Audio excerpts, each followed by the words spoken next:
Hi friends, welcome back to my channel. ಎಲ್ಲ ಹೇಗಿದ್ದೀರಾ? ನಾನು ಚೆನ್ನಾಗಿದ್ದೀನಿ. ಸಾರಿ, ವೀಡಿಯೋಸು ಹಾಕೋದಕ್ಕೆ ಸ್ವಲ್ಪ ಲೇಟ್ ಆಯಿತು. ಇದು ಲಾಸ್ಟು ಷಷ್ಠಿ ಹಬ್ಬದ್ದು. ಷಷ್ಠಿ ಅಂದರೆ 28ನೇ ತಾರೀಕು ಸುಬ್ರಹ್ಮಣ್ಯ ಷಷ್ಠಿ ಆಗುತ್ತಲ್ಲ, ಆವತ್ತು ನಾವು ಷಷ್ಠಿ ಹಬ್ಬ ಮಾಡ್ತೀವಿ. ಮನೆಯಲ್ಲಿ ಪೂಜೆ ಮಾಡಿ ತರಕಾರಿ ಎಲ್ಲ ಹಂಚ್ತೀವಿ. ಅಂದರೆ ಮಾಡೋರಿಗೆ ಅಷ್ಟೇ ಹಂಚೋದು, ಇಲ್ಲಿ ಯಾರೂ ಅಷ್ಟು ಮಾಡಲ್ಲ ಬೆಂಗಳೂರಲ್ಲಿ. ನನ್ನ ಫ್ರೆಂಡ್ಸ್ ಒಂದಿಬ್ಬರು ಮಾಡ್ತಾರೆ, ಅವರಿಗೆ ಎಲ್ಲ ಥರ ತರಕಾರಿ ತಂದುಬಿಟ್ಟು ಹಂಚ್ತೀನಿ. ಹಿಂದಿನ ದಿನ ಎಲ್ಲ ಫ್ರೆಶ್ ಆಗಿ ತರಕಾರಿ ತೊಗೊಂಬಂದಿದ್ದೆ. ಎಲ್ಲ ಥರ ತರಕಾರಿನೂ ಹಾಕ್ತೀವಿ, ಒಂದು 30-35 ಥರ ಇರುತ್ತೆ. ನನ್ನ ಫ್ರೆಂಡ್ಸು ಬೆಳಗ್ಗೆ ಬೇಗ ಮಾಡ್ತಾರೆ, ಅದಕ್ಕೋಸ್ಕರ ಅವ್ರಿಗೆ ಬೆಳಗ್ಗೆ ಬೇಗ ಕೊಟ್ಬಿಡ್ತೀನಿ.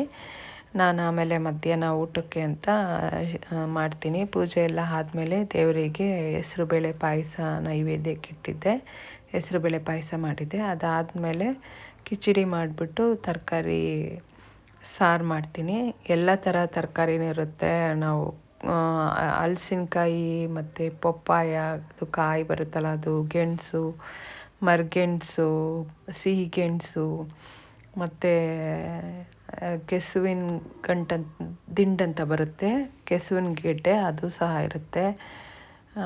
ನವಿಲುಕೋಲು, ಎಲ್ಲ ಥರ ತರಕಾರಿನೂ ತುಂಬಾ ಇರುತ್ತೆ ನೋಡಿ. ಆ ಟೇಸ್ಟು ಚೆನ್ನಾಗಿರುತ್ತೆ. ಏನಂದರೆ ಹಳ್ಳಿ ಸೈಡೆಲ್ಲ, ನಮ್ಮ ಊರಲ್ಲೆಲ್ಲ ತರಕಾರಿ ಎಲ್ಲರ ಮನೆಗೂ ಕೊಟ್ಟು ಹಂಚ್ತೀವಿ. ನಮ್ಮ ಮನೇಲಿರೋ ತರಕಾರಿ ಅವ್ರಿಗೆ ಕೊಟ್ಟು ಅವ್ರದ್ದು ನಾವು ಇಸ್ಕೊತೀವಿ. ಅದರಿಂದ ಸಾರು ಟೇಸ್ಟ್ ಇರುತ್ತೆ.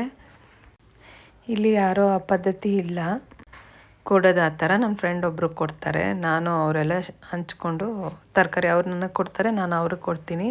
ಎಲ್ಲ ಥರ ಸೊಪ್ಪು ಅದೆಲ್ಲ ಹಾಕಿ ಸಾಂಬಾರು ಮಾಡಿದ್ದೆ. ಫಸ್ಟು ತರಕಾರಿ ಬೇಯಿಸ್ಕೊಂಡು ಆಮೇಲೆ ಅದಕ್ಕೆ ಮಸಾಲೆ ಎಲ್ಲ ರುಬ್ಬಿಟ್ಟು ಹಾಕಿ ಸಾಂಬಾರು ಮಾಡಿದೆ. ಚೆನ್ನಾಗಿತ್ತು ಸಾಂಬಾರು. ಅದು ಉಪವಾಸ ಇರೋರು ಏನು ಮಾಡ್ತಾರೆ, ಬರೀ ನೆಲನ ಒರೆಸ್ಬಿಟ್ಟು ಅದ್ರ ಮೇಲೆ ತಿಂತಾರೆ. ಕಿಚಡಿ ಅನ್ನ ಮಾಡಿಬಿಟ್ಟು ಅದಕ್ಕೆ ಸಾಂಬಾರು ಜೊತೆಗೆ ಮತ್ತು ಬೆಣ್ಣೆನಲ್ಲಿ ತಿಂತಾರೆ. ನಾನು ಆ ಥರ ವ್ರತ ಅಂತ ಏನಿಲ್ಲ, ನೆಲದ ಮೇಲೆ ತಿನ್ನಬೇಕು ಅಂತ. ಊರಲ್ಲೆಲ್ಲ ಆದರೆ ಬಾಳೆ ಎಲೆಯಲ್ಲಿ ತಿಂತೀವಿ. ಇಲ್ಲಿ ಬಾಳೆ ಎಲೆ ಸಿಗಲ್ಲಲ್ಲ ಬೆಂಗಳೂರಲ್ಲಿ, ಅದರಿಂದ ಮಾಮೂಲಿ ತಟ್ಟೆನಲ್ಲೇ ತಿನ್ನೋದು ನೋಡಿ. ಅದಾದಮೇಲೆ ಸಾಂಬಾರೆಲ್ಲ ರೆಡಿ ಆಯಿತು.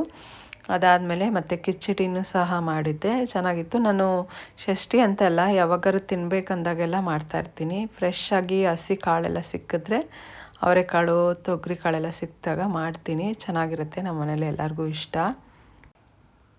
ಚೆನ್ನಾಗಿತ್ತು, ಎಲ್ಲ ತಿಂದ್ವಿ. ನೀವು ಯಾರು ಷಷ್ಠಿ ಮಾಡ್ತೀರಾ ಅದನ್ನು ಕಾಮೆಂಟ್ ಬಾಕ್ಸಲ್ಲಿ ತಿಳಿಸಿ. ಷಷ್ಠಿ ಹಬ್ಬ ಪ್ರತಿ ವರ್ಷವೂ ನಾನು ಮಾಡ್ತೀನಿ. ನಾವು ಊರ ಕಡೆಲ್ಲ ತುಂಬ ಚೆನ್ನಾಗಿ ಮಾಡ್ತಾರೆ. ಮತ್ತು ನಮ್ಮದು ಹೊಸ ಮನೆಯದು ಕೆಲಸ ನಡೀತಾ ಇದೆ. ಇದು ನೋಡಿ, ಮುಂದೆ ಎಂಟ್ರೆನ್ಸಲ್ಲಿ ಈ ಥರ ಡಿಸೈನ್ ಮಾಡಿದ್ದಾರೆ. ಅದು ನೋಡೋಣ ಅಂತ ಹೋಗಿದ್ವಿ. ಇದು ನಾವೇ ಸೆಲೆಕ್ಟ್ ಮಾಡಿದ್ದು. ಕೆಲವು ತುಂಬಾ ಓವರ್ ಆಗಿತ್ತು, ಅದು ನಮ್ಗೆ ಇಷ್ಟ ಆಗಿರಲಿಲ್ಲ. ಅದಕ್ಕೆ ಇದು ಸಿಂಪಲ್ ಆಗಿದೆ ಅಂತ ಇದನ್ನೇ ಮಾಡಿಸಿದ್ವಿ. ಅದಾದಮೇಲೆ ಹನುಮ ಜಯಂತಿ ಇತ್ತಲ್ಲ, ಹನುಮ ಜಯಂತಿಗೆ 2ನೇ ತಾರೀಕು ಹನುಮ ಜಯಂತಿ ಇತ್ತು. ಅದಕ್ಕೆ ನಾನು ದೇವಸ್ಥಾನಕ್ಕೆ ಹೋಗಿದ್ದೆ. ನಮ್ಮ ಮನೆ ಹತ್ರ ದೊಡ್ಡನೆಕ್ಕುಂದಿನಲ್ಲಿ ಕೋದಂಡರಾಮ ದೇವಸ್ಥಾನ ಇದೆ. ಅಲ್ಲಿ ಹನುಮಾನ್ ದೇವಸ್ಥಾನ ನೋಡಿದೆ, ತುಂಬ ಚೆನ್ನಾಗಿ ಡೆಕೋರೇಷನ್ ಮಾಡಿದರು. ದೇವಸ್ಥಾನದಲ್ಲಿ ಅಲಂಕಾರ ಚೆನ್ನಾಗಿ ಮಾಡಿದರು. ದರ್ಶನವೂ ಸಹ ಚೆನ್ನಾಗಾಯಿತು, ರಶ್ ಏನಿರಲಿಲ್ಲ. ದೇವಸ್ಥಾನಕ್ಕೆಲ್ಲ ಹೋಗಿ ಬಂದೆ.